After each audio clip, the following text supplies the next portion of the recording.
Hello again, this is Gerry Ludlow. Today's painting is going to be of a yacht at sea with cliffs, sky and water to paint. And I'm going to be doing it in an expressive way that I hope you'll like and have a go yourselves. Now let me know your thoughts in the comments if this is the style that you like. Now I'll be taking you through my thought process and will let you know as much as I can about my way of working so that it can help you improve. I'm just starting off with the sketches, the drawing of the cliffs and the yacht. There's very little drawing here.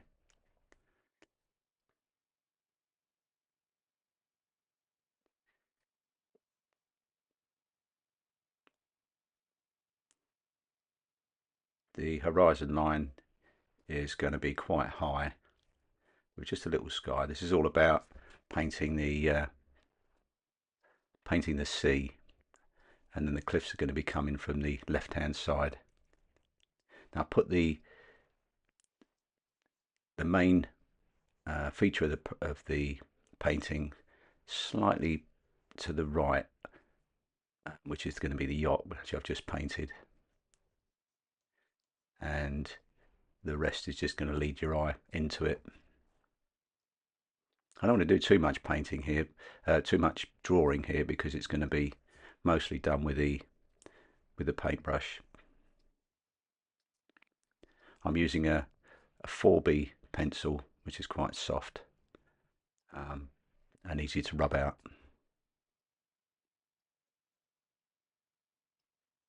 Just taking my time to get this angle of the boat looking correct, because it needs to be. As much as the painting is impressionistic, things like the man-made parts of it have to be drawn correctly, otherwise they really stand out.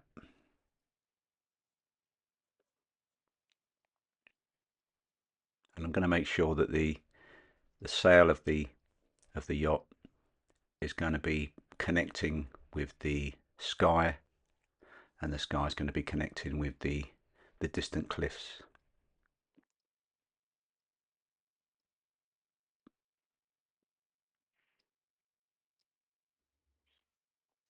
It's quite important with these paintings to try and everything connecting to each other. It's so when you look at the painting, it just makes it easier on the eye as the eye goes around the painting. If everything is connected and not disjointed.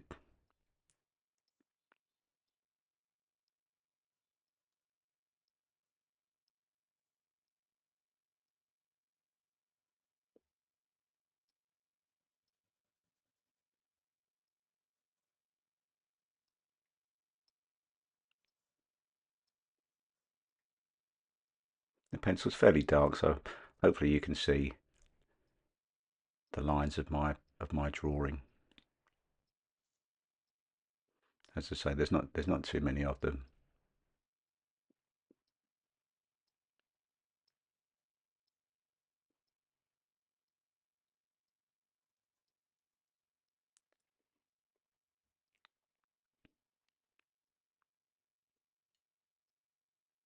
Spend a little bit of time to get this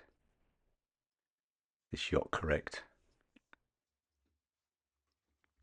as it is the main feature.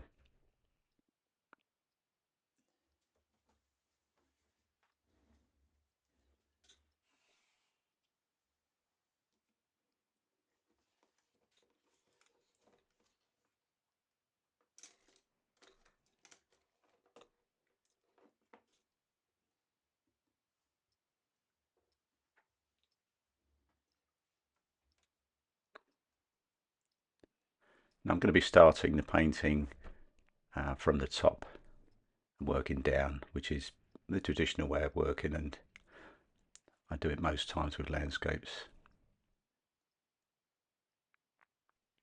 This is the sky that's going to set the scene. It's a little bit of a stormy sky, and I'm going to be using Payne's Grey, which is a nice deep blue grey, and you'll see I'm just using a little bit of water here and there on the sky where I planned it to run down slightly, and quickly across the top of the paper.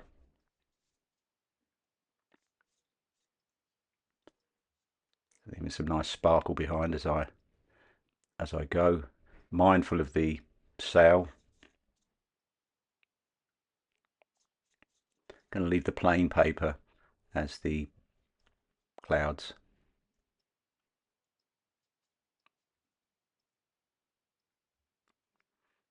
Nice thick paint going on. This is going to dry out quite a bit lighter than this. And then using this small brush just to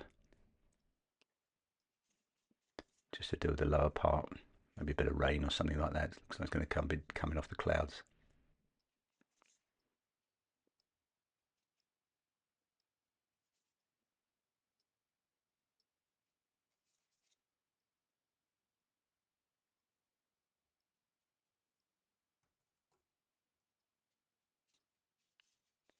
Just go around the top of this sail,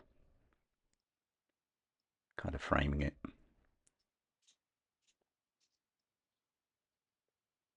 I'm going to be leaving the sail as just plain paper, untouched.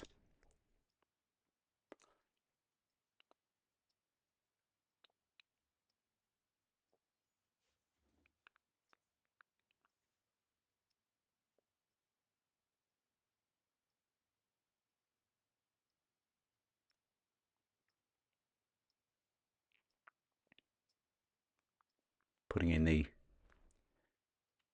distant hills, cliffs, French ultramarine in my Payne's grey mixture.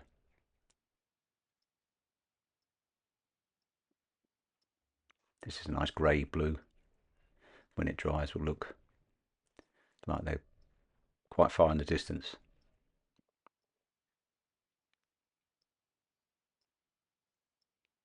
If you use the cooler colours in the distance, then they kind of recede, look further away. Obviously warmer colours look closer. Still framing this sail, be mindful to keep it clear of paint.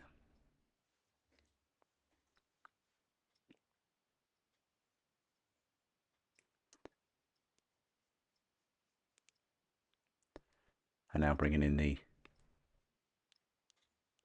second cliff, which is just a mixture of the two paints that I've been using, Payne's grey, French ultramarine, and just a little bit of sepia, which is more of a, gives it more of a brown tone. Just using an inexpensive nylon brush for this one.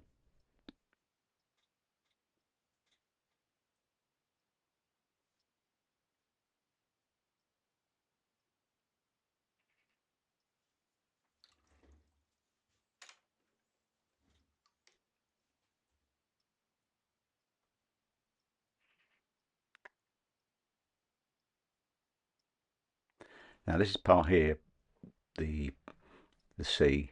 I have thought about this beforehand of how I'm going to go about this. Now in the distance, the blue's going to be quite watery, and I'm going to be leaving a very slight gap, which will look like waves lapping on the distant shore. So being very careful not to close that gap. And once again, framing the sail of the yacht, making it a real feature, and keeping the same colour the other side. Working from the top down. I've got the board in a slight angle, so if you work fast, and keep the edge wet. It stays wet for a little while, enough to give you a minute to come down with it. And I'm going to be varying the blue. This is cerulean blue in with the cobalt blue and also cobalt turquoise I've got. I don't want the sea to be all the same colour, and I'm going to leave some white patches here and there as I come down, which give the impression of the sea breaking and look quite attractive. Maybe put a rock in some of them or something like that. See how we go. Working quite quickly and making the paint slightly thicker as they come down.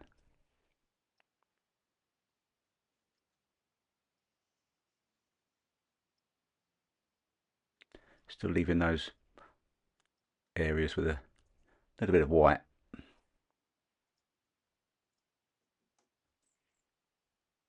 Give the appearance of the tops of waves. Now carefully coming round the yacht, and you can see now that I've putting a lot more paint on cobalt blue. It needs to be darker than what I would want it to be so that it dries quite nicely.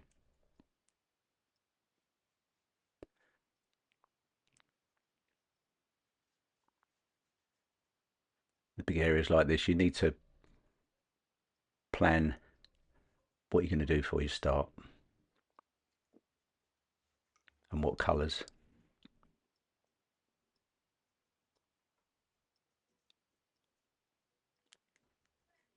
This is lots of cobalt blue and cerulean blue, nice and thick. Now I'm going to be leaving the reflection of the yacht. I'm going to leave that white.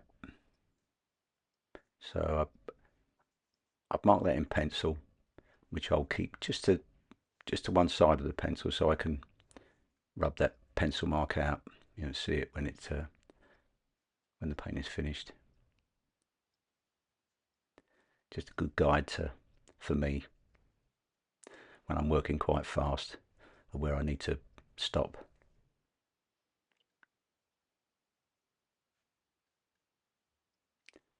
Quite exciting painting these kind of paintings.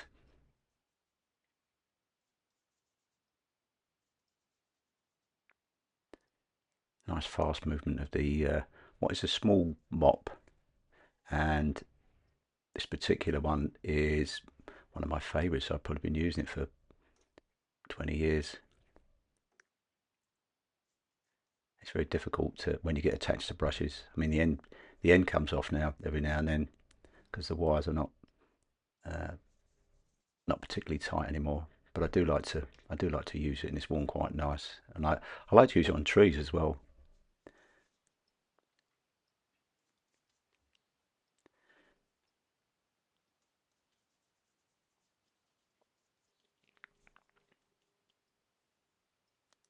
Really deep now, colour wise, with the blues. We're coming to the shoreline that's close to us.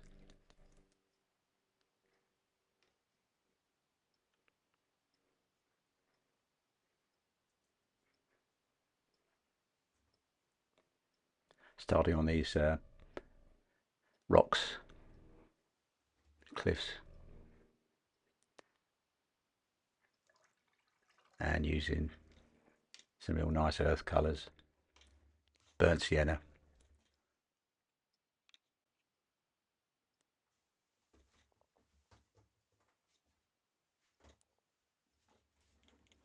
and raw umber.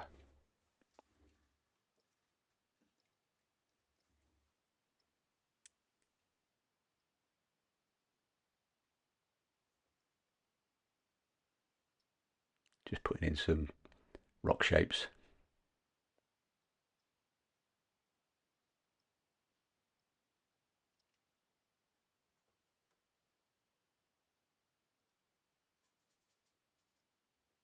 all very random.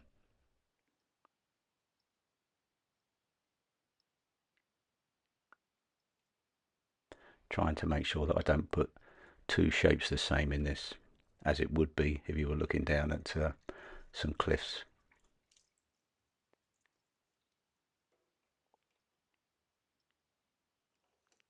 Making sure that the shapes, the sizes of the areas vary as well.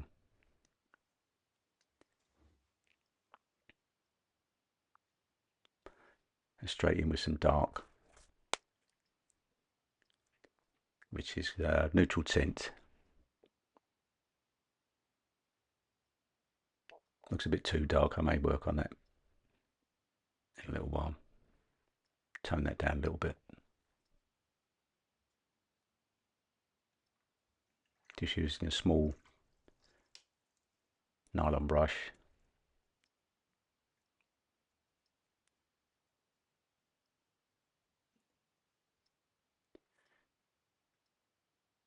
This is Jaune Brilliant, I think it's called,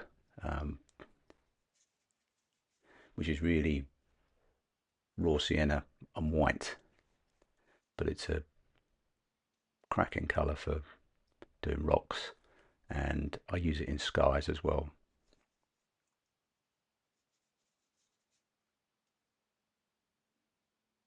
Just trying to think of some good rock shapes in my mind.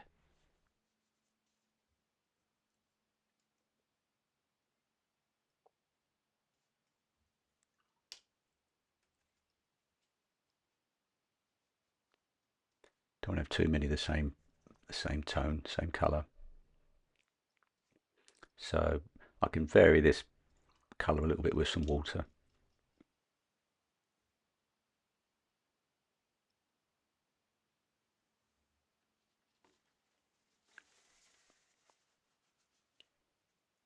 Just losing some of that dark there by putting a tissue on there, toning it down a little bit too dark. Catches the eye. Don't want the eye just going up to that part there and not across to where the yacht is.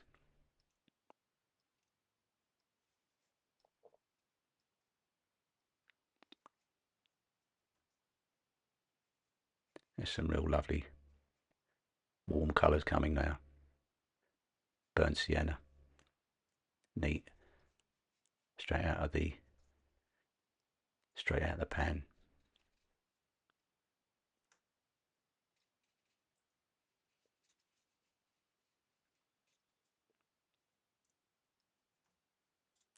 If you want those parts to come forward, colours like these really will make it look like you're up close to it.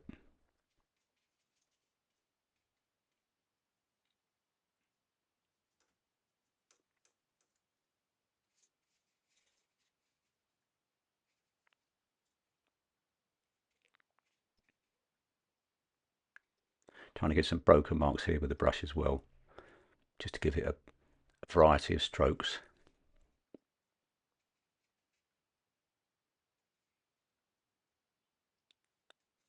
And trying not to go in with a small brush too soon.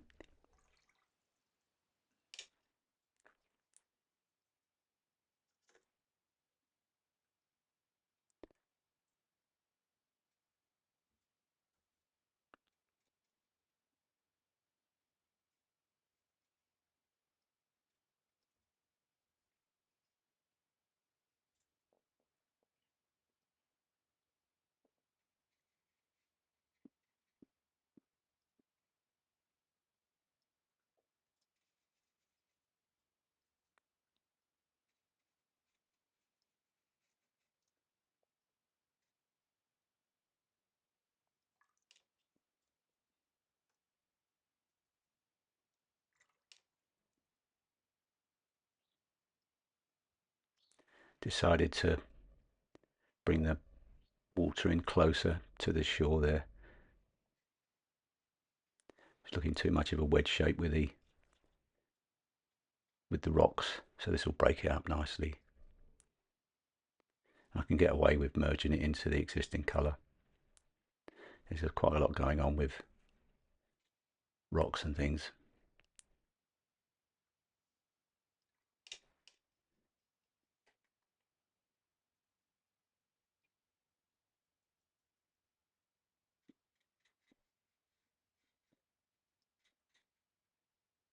Making sure I leave some white paper.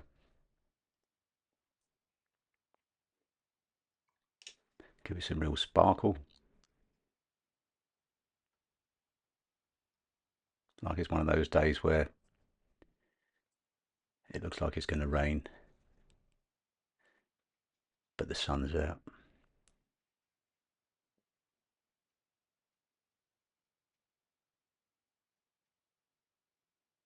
This is a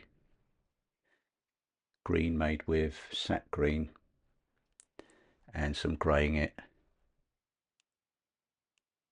I want it to be quite bluey so that it very much looks like it's in the distance.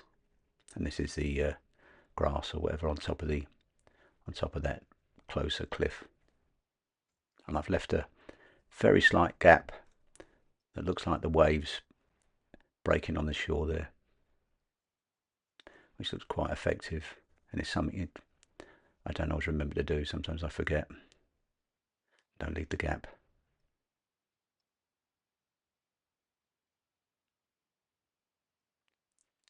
Excuse the top of my head. This is the yacht, which is going to be the red's light red, just toning down the cadmium red a little bit. Paying attention to get this shape correct.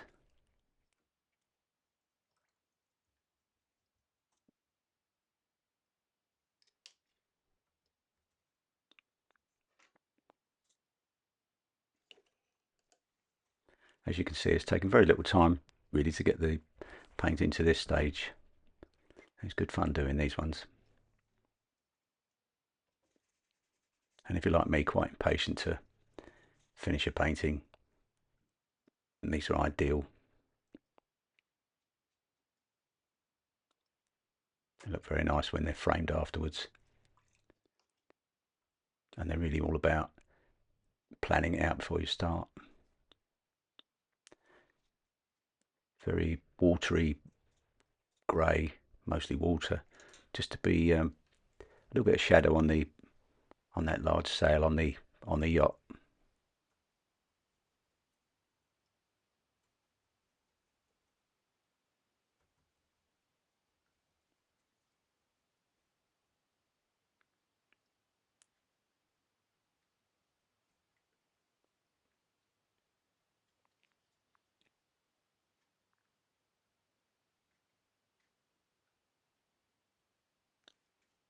Putting some cooler colours in there amongst the warms. Dark against light, light against dark.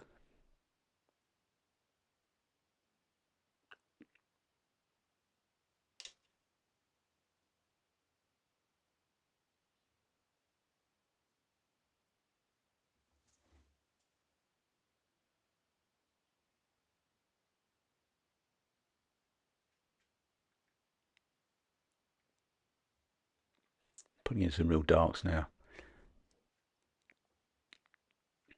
Using some restraint, so not too big a mark with these.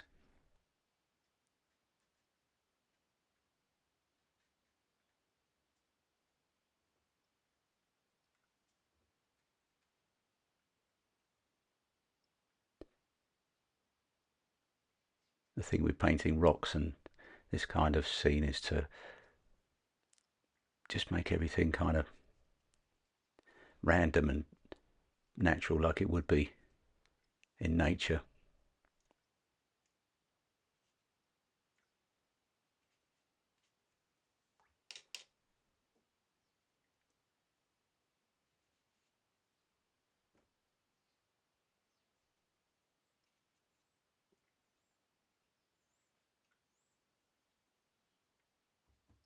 I quite often find when I do paintings like this of rocks and that kind of thing, that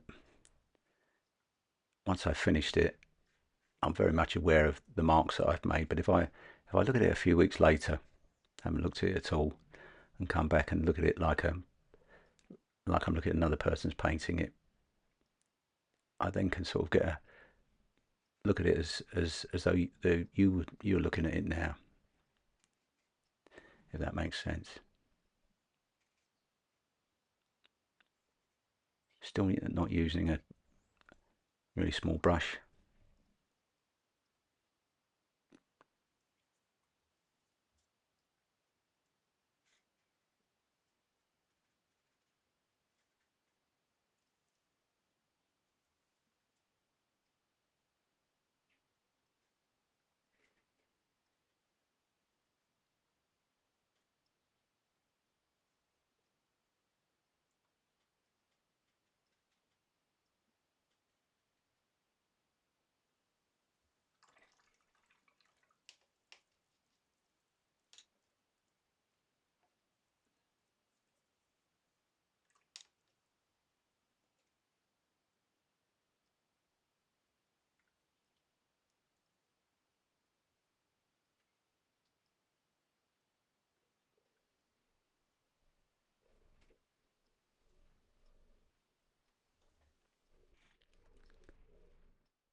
I've decided to let the paint dry, so I dried it off with a hairdryer there, rather than smudge the paint that was closest to me. Now this is a rigger brush. The style of rigger brush here is, if you look closely, holds quite a lot of paint, and has an excellent fine point. You do have to get it well loaded up, and you can't have the paint too thick.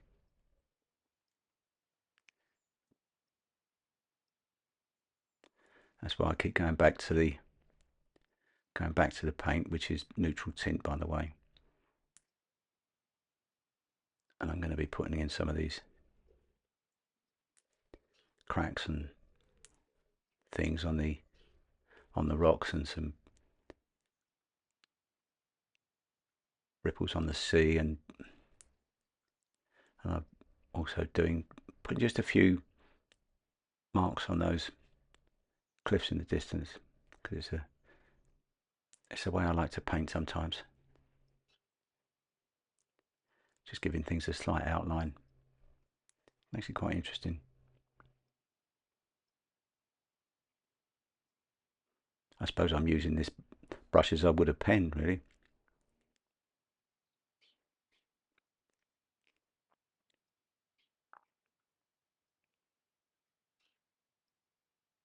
Going vertically, horizontally.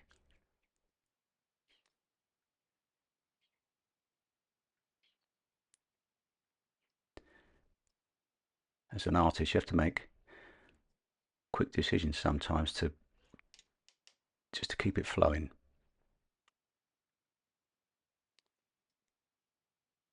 and hope for the best.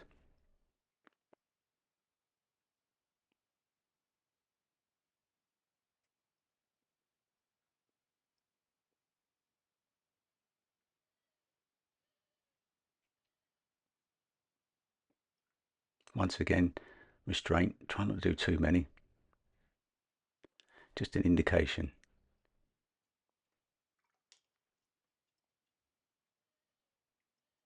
Because it is good fun putting in these lines.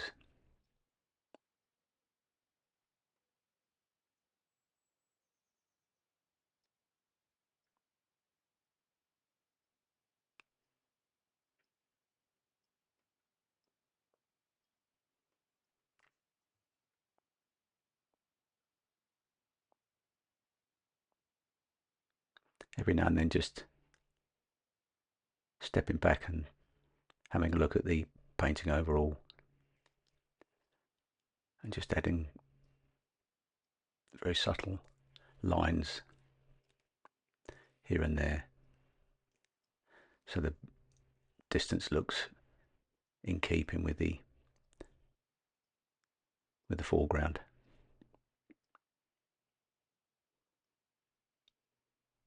Not too happy with the reflection from the yacht. May do something about that. It's far too big.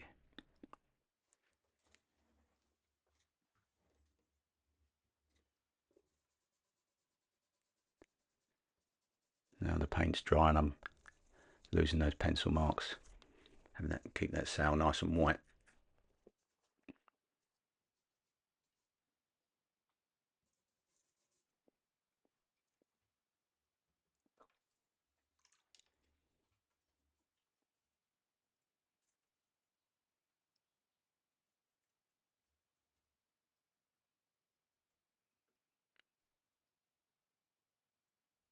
Just making a similar colour to what's there. I'm going to patch that area in, which is much improved. The reflection was far too big. I'm just wiping the edges, and I'm going to put some black marks, so that will soon be lost. The edges on that, what I've just done.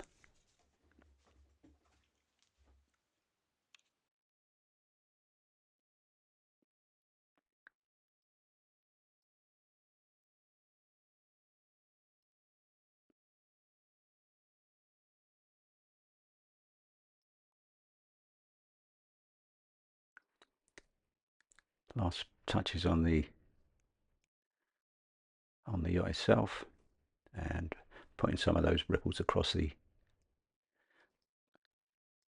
reflection of the white sail.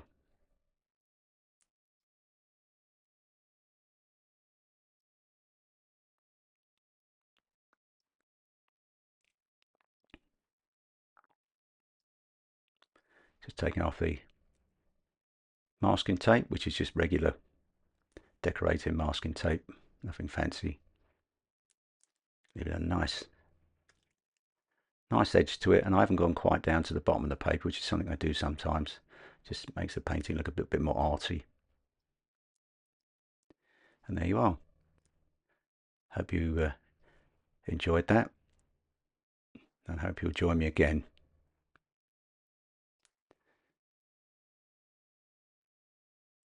Thanks for watching, and goodbye.